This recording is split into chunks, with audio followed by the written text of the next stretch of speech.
Halo Sobat Bakta, kembali lagi di podcast Bakta Talk. Kali ini kita kedatangan narasumber yang keren banget. Boleh kenalan dulu dong Kak? Baik, sebelumnya perkenalkan, nama aku Berliana Dwistra Septi. Tapi di kampus sering dipanggilnya Berlin, bukan Berliana. Terus dari S1 Kesehatan Masyarakat Angkatan 2021. Oke, kesibukannya sekarang apa Kak? Kalau kesibukannya sudah pasti kuliah dulu ya. Iya. Kuliah ini udah semester 6 kebetulan. Dan tugas-tugasnya udah mulai banyak, praktikum juga udah banyak. Terus dan kesibukan yang lainnya itu ikut BEM Institute. Organisasi juga ya? Organisasi BEM Institute. Terus dengan menyandang gelar duta juga ada kesibukan lagi kayak attending di perdutaan seperti itu. Duta apa nih Kak kira-kira?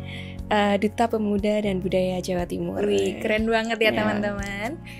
Ngomong-ngomong nih Kak, kok bisa ikut Duta Pemuda itu gimana awal mulanya? Awal mulanya tuh ada kayak di Instagram gitu, pemilihan Duta Pemuda Budaya Jawa Timur. Tapi sebelumnya tuh pernah ikut Duta Lingkungan Jawa Timur. Terus ada proses seleksinya dan sampai ke semifinal aja, belum bisa sampai ke finalis. Okay. Nah, akhir dari itu kayak kok aku pengen nyoba duta-duta lagi nih gitu. Terus Ketagihan ya? Ikut duta? Ketagihan gitu. Terus akhirnya dapet nih Duta Pemuda Budaya Jawa Timur. Kok kayaknya seru, apalagi akan suka kayak budaya-budaya gitu. Iya. Karena hobinya juga nari. Terus kebetulan ada Duta Pemuda Budaya Jawa Timur. Terus nyoba nih iseng ikut. Kebetulan waktu itu bareng sama kenalan anak Malang. Terus ada yang dari Trenggalek juga dan dari Surabaya. Waktu itu kayak kita berempat nih udah masuk gak ya nih ke finalis, masuk gak nih. Terus akhirnya keempat-empatnya tuh masuk. Lolos Jadi semua? lolos semua. Akhirnya ngikut karantinanya tuh di Banyuwangi selama 3 hari. Terus karantinanya di Surabaya selama 3 hari gitu. Berarti waktu itu sibuk banget ya? Iya, waktu itu sibuk banget. Apalagi itu sebelum MBKM. Jadi grand finalnya itu H-1 sebelum MBKM. Terus bagi waktunya tuh gimana waktu itu? Kebetulan MBKM-nya di Surabaya, jadi Iya. abis grand final itu udah langsung besoknya MBKM gitu. Jadi langsung bisa nata waktunya Iya, sendiri. udah di planning. Ngomong-ngomong hobinya tadi nari? Iya, nah Dari kapan Kak hobi nari? kalau hobi udah dari umur 4 tahun. Jadi ikut Duta Budaya ini juga ikut nyalurin bakat? Iya, betul. Apalagi kan di Banyuwangi itu terkenal kayak budaya-budaya tarinya. Waktu itu prakarantinanya ada namanya social project. Social projectnya itu ada di kayak dunia tari, dan waktu itu sempet ikut tari gandrungnya Banyuwangi. Seru banget pokoknya. Seru Iya. banget pasti ya. Karena waktu itu tradisional kostum kan ada tuh waktu karantina. Nah, aku sempet pilih tradisional kostum Kanjeng Nyi Roro Kidul. Wih. Karena kakek itu ngenalin ke budaya-budaya itu lebih ke budaya kayak wayang, kayak Iya. gitu-gitu. Terus ada juga patung Nyi Roro Kidul kesukaan kakek. Jadi terinspirasi dari itu. Itu bawain kostum apa gimana Kak? Iya, bawain kostum. Bawain kostumnya Nyi Roro Iya. Kidul gitu? Dibawa dari Kediri, bawa 2 koper gitu. Cosplay gitu ya? Iya, berarti? cosplay. Terus Kak, tugas-tugasnya di Duta Pemuda dan Budaya apa kira-kira? Nah, kebetulan aku menyandang gelar runner up 1. Iya. Otomatis kan yang lebih sibuk tuh sudah pasti winnernya. Nah, kayak kesibukannya itu lebih kayak setelah adanya grand final duta dan udah dapat gelar masing-masing, itu kan pasti ada kayak grand final duta-duta lainnya. Nah, duta-duta lainnya kayak di Jawa Timur itu pasti kita dapat undangan menghadiri acara di duta-duta tersebut.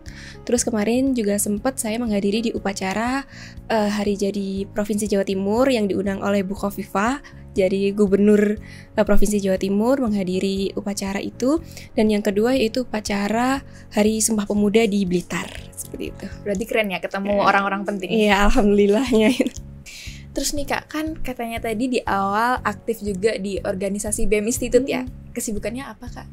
Kalau kesibukannya udah berarti banyak banget, apalagi kayak program kerjanya BEM Institute juga banyak dan besar. Seperti kayak Meforia gitu kan udah eksternal banget itu. Iya.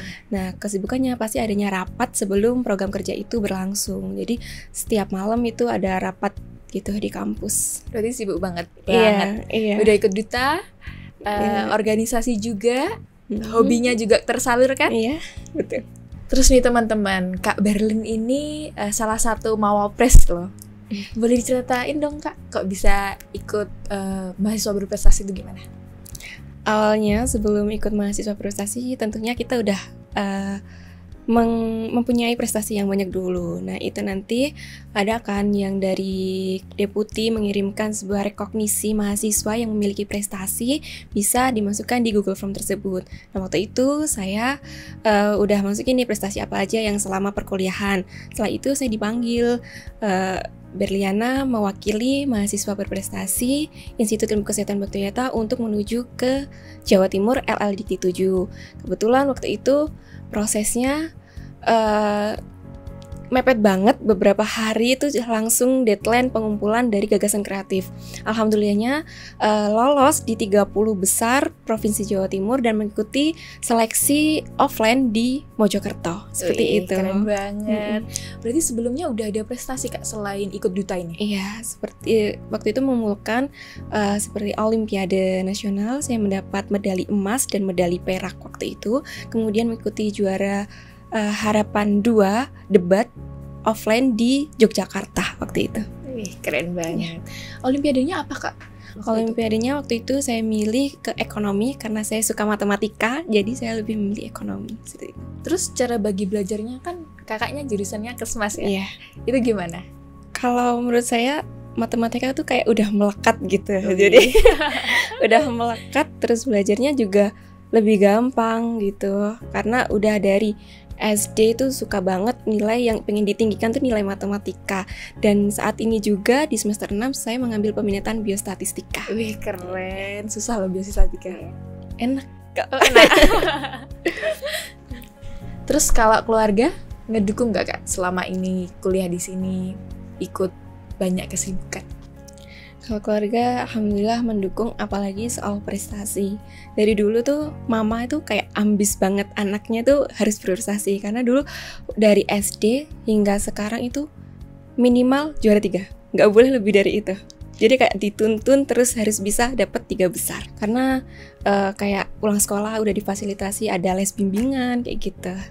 Bagus ya berarti? Iya, alhamdulillah. Bisa bawa bekal buat nantinya juga? Iya, tapi kalau untuk yang duta ini sebenarnya itu ada kontra sama keluarga. Kayak nanti kuliahnya tuh nggak fokus kayak gitu. Takutnya gitu, prestasinya menurun. Tapi alhamdulillah bisa membuktikan kalau aku bisa jadi juaranya di duta ini. Dan itu bisa menambah prestasiku di selain akademik juga bisa non-akademik seperti itu.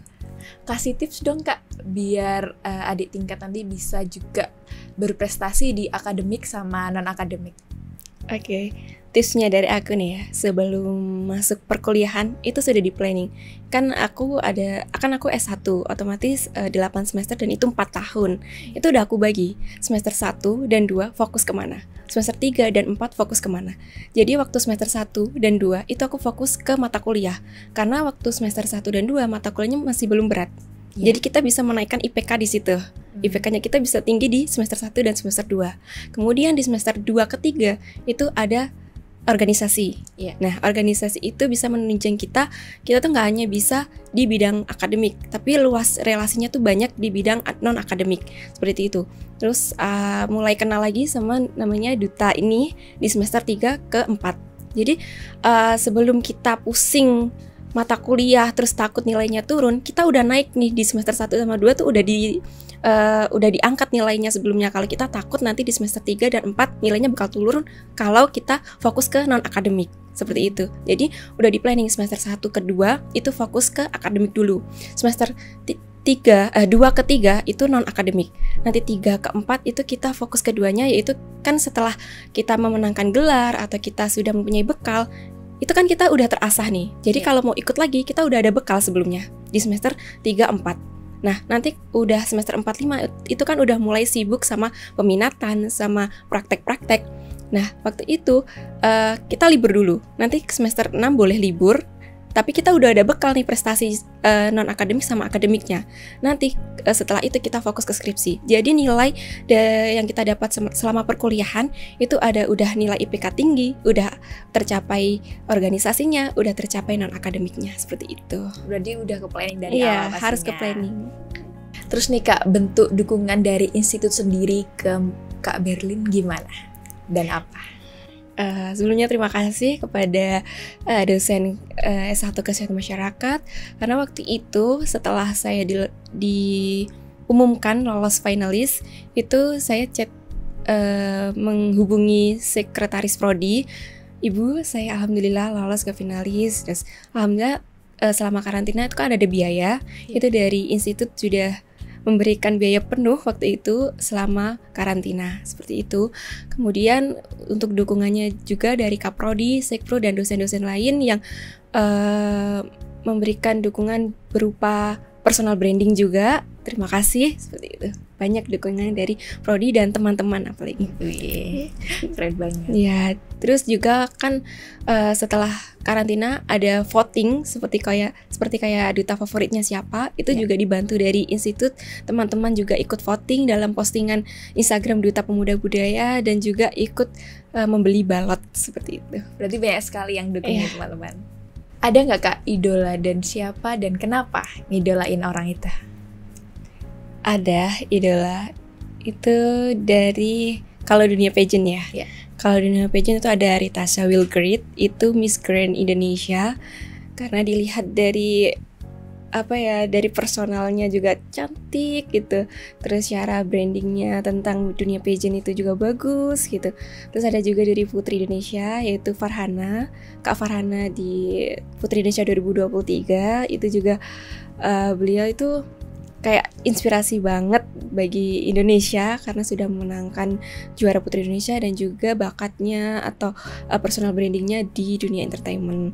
Terus untuk idola mahasiswa berprestasi itu ada dari teman saya juara internasional yang bisa menggugahkan saya bahwa kalau teman saya bisa, kenapa saya nggak bisa, seperti itu. Kita harus bisa berusaha terus. Ada nggak Kak rencana yang belum kesampaian dan mau dicapai saat ini? Untuk yang belum tercapai, kelulusan itu belum tercapai, apalagi kelulusan dengan predikat cum laude seperti itu pengen banget saya dari dulu, karena predikat cum laude itu seakan menjunjung tinggi kalau saya itu bisa membuktikan ke orang tua saya yang sudah berkorban untuk menguliakan saya sampai detik ini, ingin mencapai dengan gelar tersebut dan membuktikan bahwa saya ini berkuliah dengan sungguh-sungguh. Seperti itu. Semoga tercapai ya Kak. Amin. Dari semua banyaknya prestasi kan pasti banyak orang yang berjasa di belakangnya. Ada nggak Kak ucapan terima kasih buat orang-orang tersebut? Ya tentunya ada banget, dan aku sangat berterima kasih kepada semua orang yang sudah mendukung dari mulai aku masih berproses nol hingga saat ini. Yang pertama tentunya kedua orang tua yang selalu mensupport bagaimanapun kegiatan anaknya, bagaimanapun prestasi anaknya selalu disupport. Yang kedua yaitu teman-teman terdekat yang selalu saya curhatin apapun kesedihan saya, apapun kesenangan saya, itu selalu saya curhatin dan mereka nggak bosen-bosen dengar curhatan saya. Yang ketiga para dosen dan institut yang telah mendukung saya untuk terus berproses, memberikan ruang bagi saya untuk terus berprestasi, seperti itu. Terima kasih ya buat Mbak Berlin udah sempetin ke podcastnya Bakta Talk buat sharing ceritanya, buat kasih inspirasi buat teman-teman semua. Terima kasih ya Kak. Aku juga terima kasih juga udah dikasih ruang untuk memberikan saluran pengalaman-pengalaman yang udah aku lalui selama ini. Dan buat Sobat Bakta, jangan sampai kayak merasa gagal dalam berproses, karena proses itu bertahap, jadi terus aja walaupun gagal tetap dilakukan, seperti itu. Sekian podcast Bakta Talk kali ini. Terima kasih sudah nonton. See you.